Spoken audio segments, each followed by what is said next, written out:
If you can take your handout and turn to page 11,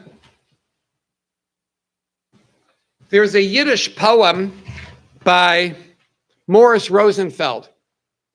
Morris Rosenfeld may not be known to you today, but he was an immigrant from Russia who came during that great wave of migration that brought like 2 million Jews and 20 million people to our shores between 1880 and 1920. He came in the 1800s, I believe, but towards the turn of the century. And he is the one who actually is maybe responsible most for the flourishing of Yiddish in this country, if you can narrow it to a single person. He was part of a group called the Sweatshop Poets.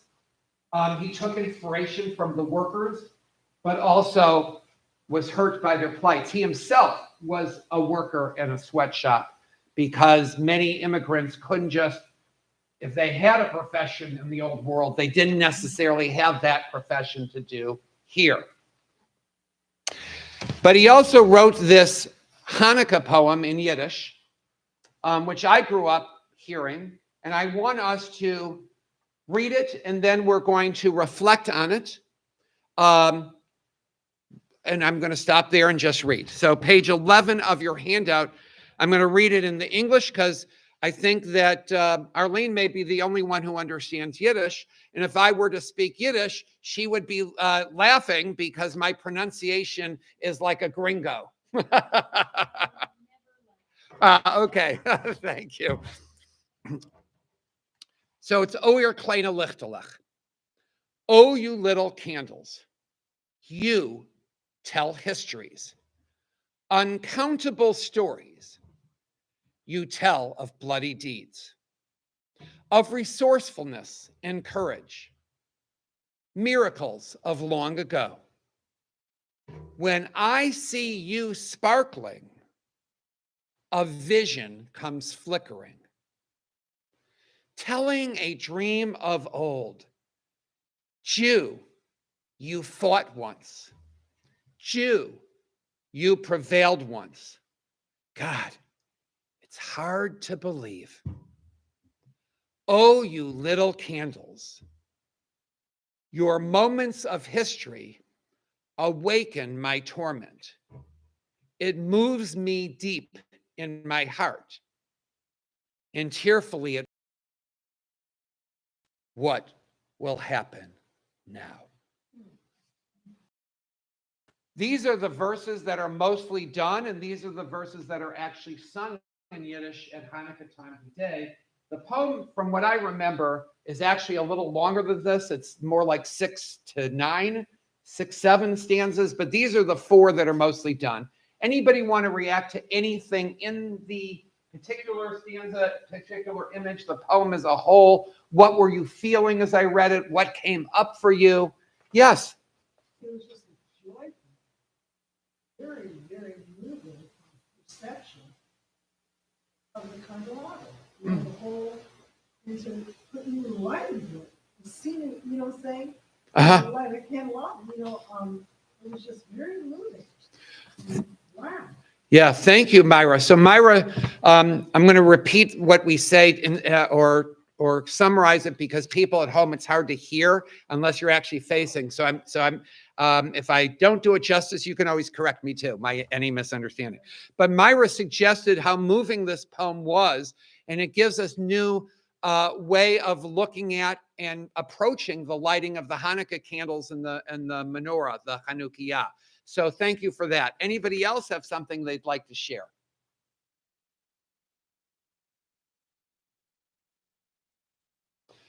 Well, I find it, first of all, just on its own, very moving. Obviously, it was written in a time before there was a state of Israel, right? And Jews for so long had just been bullied and beaten up by history. So even among, I don't know that Rosenfeld even knew much of the Zionist movement and how much he may or may not have been a part of it. I actually don't think he was, because a lot of Yiddishists were not necessarily Zionists.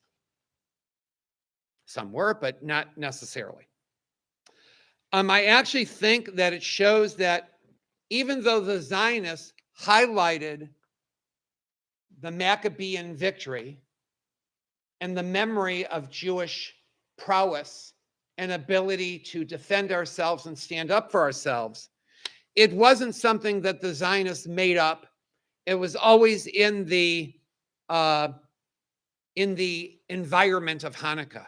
This hope that we wouldn't live so oppressed, suppressed, and repressed by our neighbors throughout the centuries, wherever we found ourselves, in the Pale of Settlement, or even at a machine working 15-hour or longer days in the sweatshops on the Lower East Side, or even in LA, as we heard from Alma a few weeks ago. But it's also the case that that past of the Maccabees is actually not today. That being a Maccabee is something that Jews need to do in every age. The light of the Hanukkah, as Myra said, the candles are something that we don't just do because it's something to do, or because we're commanded to make a bracha, and you can't make a bracha unless you actually do something following it, like lighting the candles, but actually light them to remind us of our own power, our own glory, our own ability to have our own dignity and to stand up for it, of our resourcefulness as well as our courage. We can gain a vision, not of long ago, but a vision for ourselves.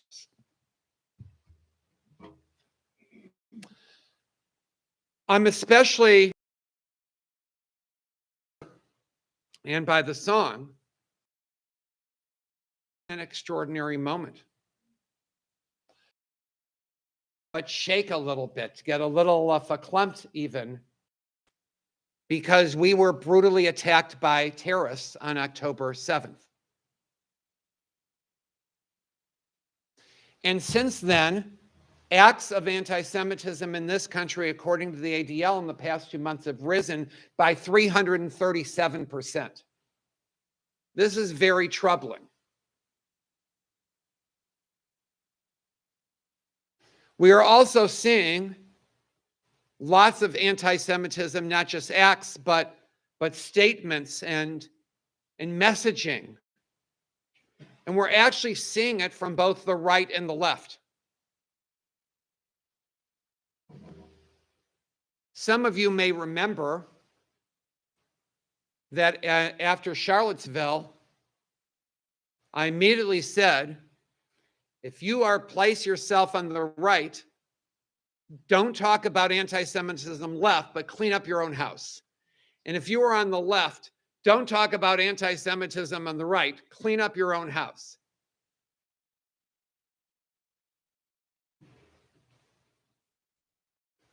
It doesn't really do helpfully to say, what about so-and-so? Or gotcha, you have somebody in your group, talk to your group and get rid of anti-Semitism. Do your job of educating others, enlightening them. You be the shamash that sets some light within them, that hits their flame of compassion, understanding, and love. So what happens now?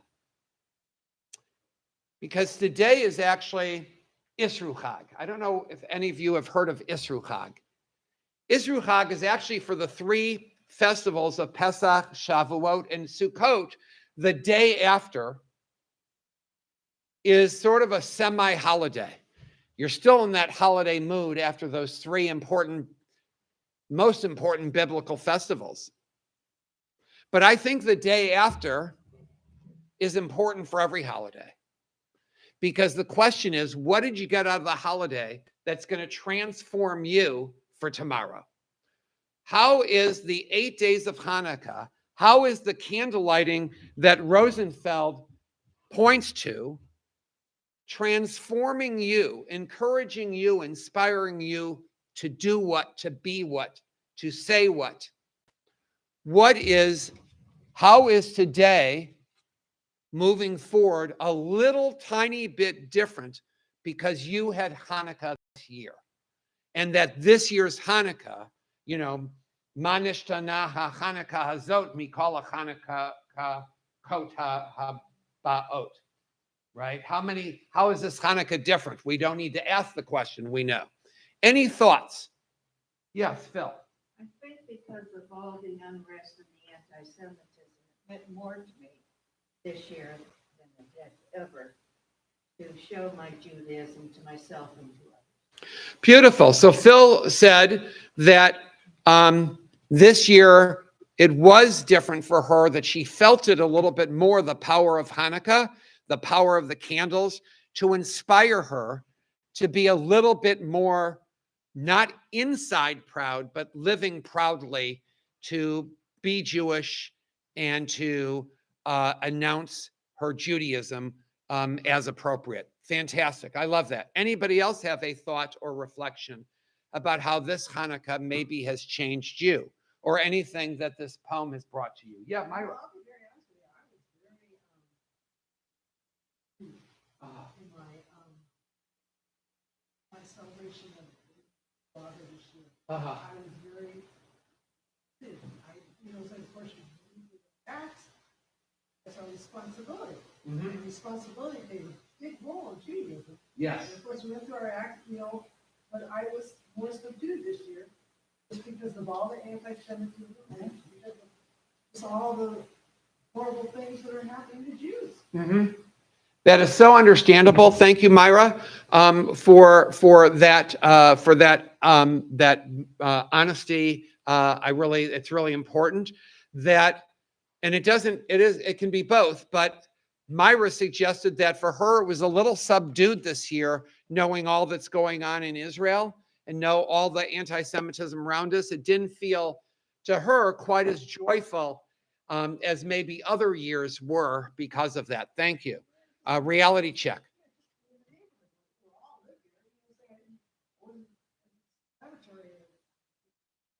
Yeah. Yeah. Thank you. I appreciate it. Yes. Joel says, don't be like a candle which burns for a short time, but be that of the oil which burns for longer than it should. I like that, Joel. Thank you. Thank you. The rabbi accepts your, if that was criticism of my candle imagery, I accept it totally. Don't be like a candle that burns for a short time. Be like the oil that always burns longer than it needs to, much longer. So we want to keep that flame going as long as it can. Thank you. Yes, Arlene. I read in the New York Times that there were many non-Jews who lit a Hanukkah.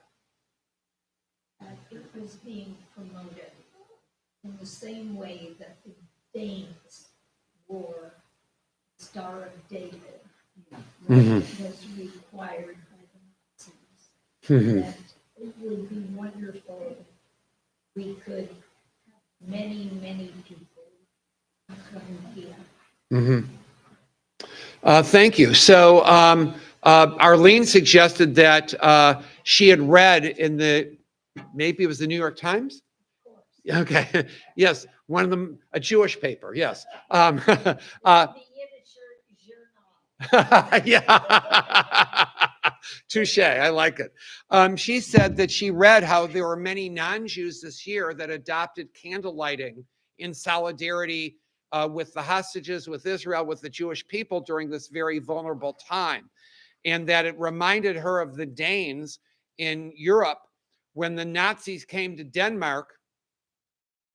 King Christian, they demanded that every Jew be marked so they'd know who to transport, to deport to a camp when they had that readied. So they ordered all the Jews to wear a Star of David, and King Christian X put on a star and asked all Danish citizens to do, and they all did. Not only that, by the way, but when they were going to deport Jews, the night before, they had arranged the Danish underground to take every single Jew and take them by ships past a Nazi line of ships around them somehow and got them to safety in Sweden. Not only that, they were there for about 3 years or 4 years.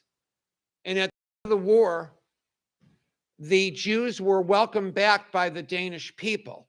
But not only that, they went to their homes and their lawns had been mowed, their pets had been taken care of, their bills had been paid. They came back and could integrate, not immediately because they suffered trauma being dislocated, but had their jobs back waiting for them. The Danish people did what everyone in Europe should have done. We also had it in Montana. I don't know if you remember, Arlene, in like the 70s or 80s. There was an incident in Montana where, you know, the Northwest has always been a hotbed of Nazis and white supremacists. And there was in Montana, I think it was in Billings, that Nazis were trying to demark Jewish businesses. And so the Chamber of Commerce got together and asked every business to put a Star of David in their window so the Nazis wouldn't really know which one was Jewish and which one were not. And they all did. So there are times and places where righteous Gentiles have stood with us and did it to the potential of their own hurt. So thank you for bringing that up and raising that powerful thing. Lois, I think you had your hand up. Well, this year has been different for me because I've been alone so many years since Sandy passed away. But my new companion caregiver happens to be Jewish. Oh. But she was not raised that way at all, or in any religion. So she has become so enamored after being here last Shabbat. She said the prayers with me every night. She wants to say the brachos. She's feeling so Jewish now that this has warmed my heart for the holidays. What a wonderful story. I love this. And this is actually what I was talking about. Lois had suggested or told us that her new caretaker is Jewish, but one without any background. And that she was moved when she came to services a couple weeks ago, about a month ago, when last time we had services, I think, but and was so moved that she has started to become a little more Jewish, and she wanted to light the candles and say the brachas with Lois. And what a touching thing when one heart can touch another, right? For goodness. Oh, okay. Refuah shlema to her. Mark? Brad says, hope is more important when paired with action. And I also want to acknowledge that Dr. Mo is joining us from Costa Rica. Oh, we have someone joining us from Costa Rica? Oh, yeah. Oh, bienvenidos. Me alegre mucho que está aquí con nosotros. Buen sabato. Okay, yes. I just wanted to elaborate on what I said. I have a few Jewish sweaters. Uh-huh. Wearing one now. I mean, Hanukkah sweaters. Uh-huh. I have worn, not only have I had my house shown with all the decorations outside, Mm-hmm. I'm Jewish, but as I have gone out, I am not afraid and have not been afraid to show that I am Jewish and I am observing Hanukkah. I have worn something of some attire throughout Hanukkah. Mm-hmm. Outside, no matter where I go, no matter what city I'm in. Beautiful. I love that, Phil, that you've been so, becoming valiant in the way you are living your Judaism and Jewishness and decorating for Hanukkah, maybe even more so than you have in the past. I can say for me, this year I wasn't really planning on doing anything. As some of you know, when I got back from Philadelphia, I had COVID, and Stephen was ill, and he's had a lot of problems and been in a lot of pain. And I just felt like maybe this year we'll do less, neither feeling well, whatever. And I had to go to a meeting outside our home. And when I got back, the whole room was decorated. The whole house was decorated more so than we probably have ever decorated, sort of in sync with you, Phil. And I couldn't believe it. I said, "What are you doing? You're supposed to be resting." And he said, "I think we need a little Hanukkah this year." And I felt it was something we should do. And he also referenced how, in the face of anti-Semitism, the answer isn't to not be Jewish. Hitler didn't care how Jewish we were or weren't, how many holidays we celebrated or didn't, how many decorations or not. But it makes a statement to say, I'm not going to cower just because you're a bully. I'm not going to stop being Jewish merely because you don't like it.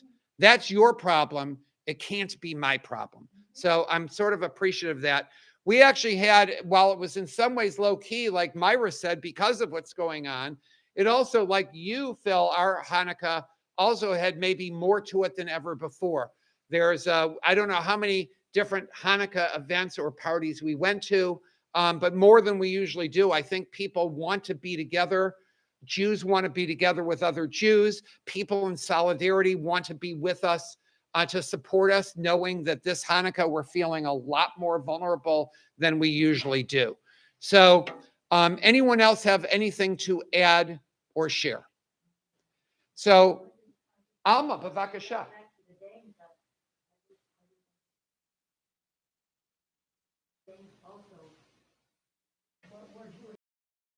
Yes, they did. From King Christian and everybody in the country wore a Jewish star. Absolutely. The only Danes that ended up being killed were those who were in mainland Europe at the time of the Holocaust and never got back to Denmark. But those living, and I think it was maybe 83 that were on business or whatever in mainland. But those in Denmark itself at the time were all saved. They had run the Jews' businesses and saved the money for them when they came. Yes, they ran their businesses and the money they made was given to them. That's absolutely correct. Unbelievable. The only other country I think that had a similarly good record was actually Bulgaria. Yes. Everything has been wonderfully said, but we have to remember to keep the light going and not just end it now. All of us have to go ahead and keep on doing what we happened during Hanukkah and don't leave that thought and keep our lights going and going and bright. Beautiful. What a great way to end this discussion, Brenda, that our goal now is to keep light going, keeping the light of Hanukkah, the lights in our hearts, the light of Judaism, the light of ethical behavior, the light of kindness, the light of goodness. All of that are things that we can keep going. It's not on other people to be kind or good or caring or to stand up or to live a Jewish life. It is something all of us can participate in and support each other in doing. So I'm going to leave us with that thought. May the Hanukkah and the candles and the oil, Joel, continue to burn brightly. Amen.